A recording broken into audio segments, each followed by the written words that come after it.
But for this week, there is one item that everyone was talking about, and it was the Senzo Meyiwa murder case. Yeah. Everybody was talking about that. What the fuck is going on there? Man. I think, the case have been held on for very long. Uh-huh. Yeah, it's being held on very long. But, one of the things that I picked up is that, the police service are not really respecting it.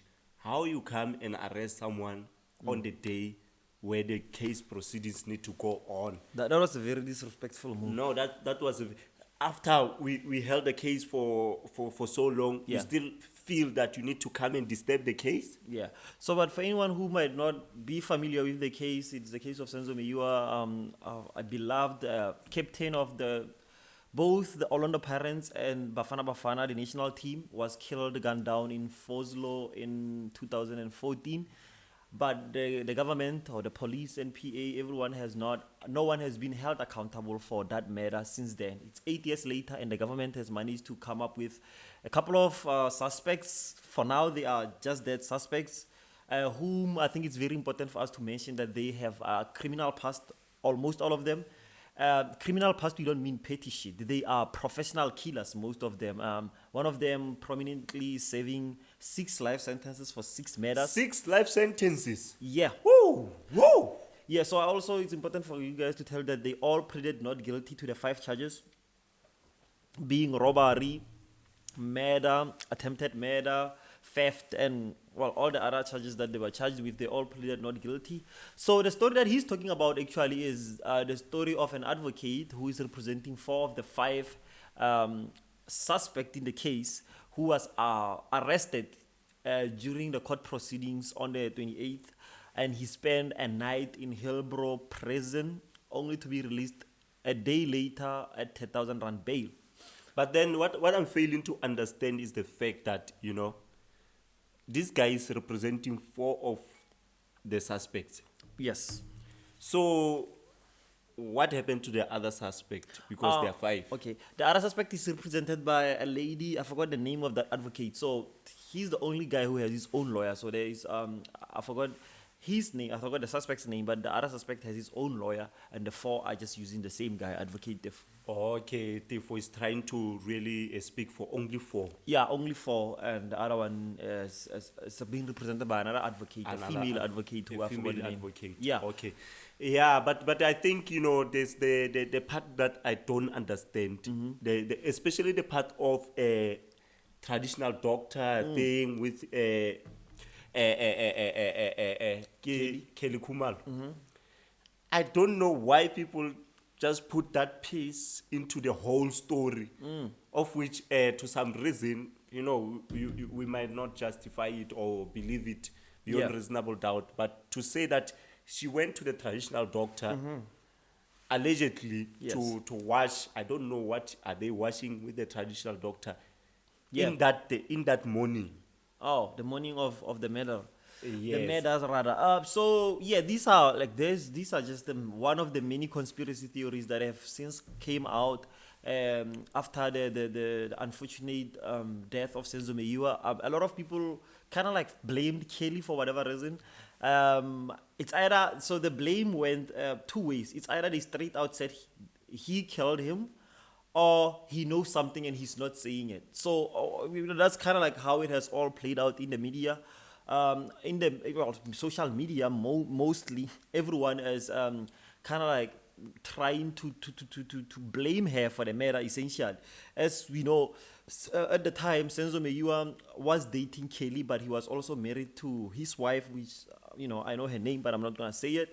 So I guess when someone dies, obviously at your home, a lot of shit is gonna happen. Yeah, obviously they're gonna find a way to connect it to you. Yes. Because people are not stopping to think. No, that's what I've noticed. And then the other thing that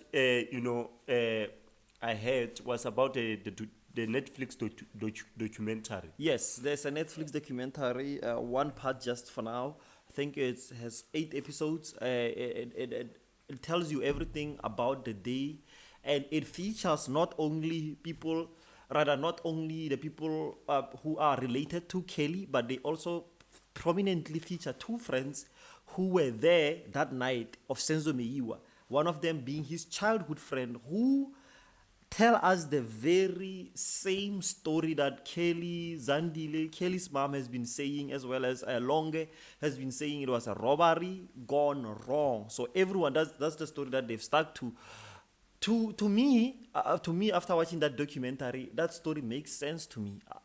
And it's what convinced me to believe their stories, that two friends of Senzo Meyiwa were there. They have no reason to lie. If it was just one, maybe we could make some things up, as we always do. But it's two of them, and one of them is his childhood friend.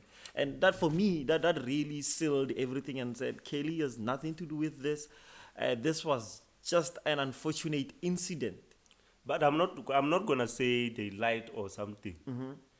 But let's not undermine the fact that there's a probability that, in any way or form, any documentary can be manipulated to push a specific narrative or to support a specific false evidence. Any documentary can be manipulated. I'm not saying that one is manipulated. In the documentary, they are the ones telling you. So how did they manipulate them? It's scripted at the end of the day. No, documentaries are not scripted.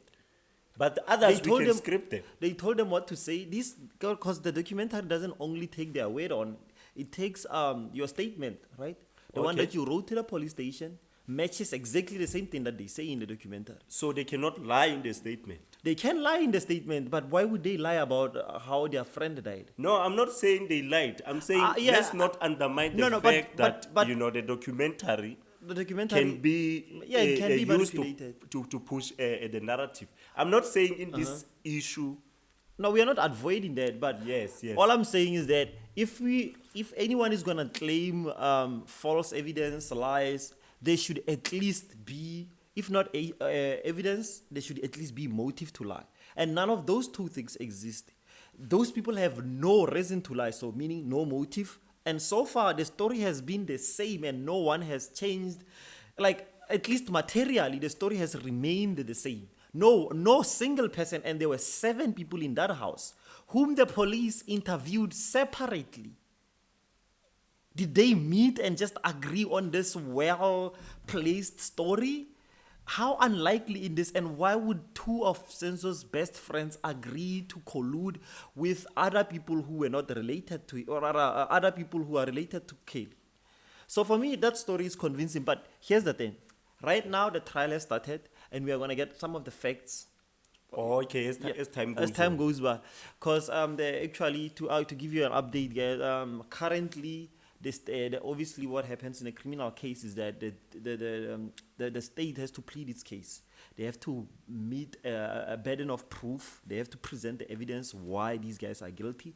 And then after on, the defense will have to refute the evidence. And I think that's exactly what led up to that advocate therefore situation. Because what advocate therefore appears to going to argue is that the police grossly mishandled the crime scene, and therefore the evidence that was collected from the crime scene is not only contaminated but cannot be trusted. So I think that's his story, and I think that's where the gripe with the police might come from. Yeah, especially for the fact that everything was done irregular. Like every time when there's an accident or anything of that sort, the police are not supposed to clean up everything, because now there's some hidden evidence that can be gathered from that scene. Yeah. So if they had to clean everything, then where are we going to start as a point of investigation? So I think, for some reason, advocate was challenging that mishandle of that evidence. scene. Yeah, absolutely. I think that's gonna be, and I believe also the advocate for the other perpetrator in this situation is going to follow in that same argument to say the police grossly mishandled the scene. Because the last time I was watching, the one of the responding officers, the one who was responsible for collecting the evidence, was giving evidence in court, talking about the processes that they followed,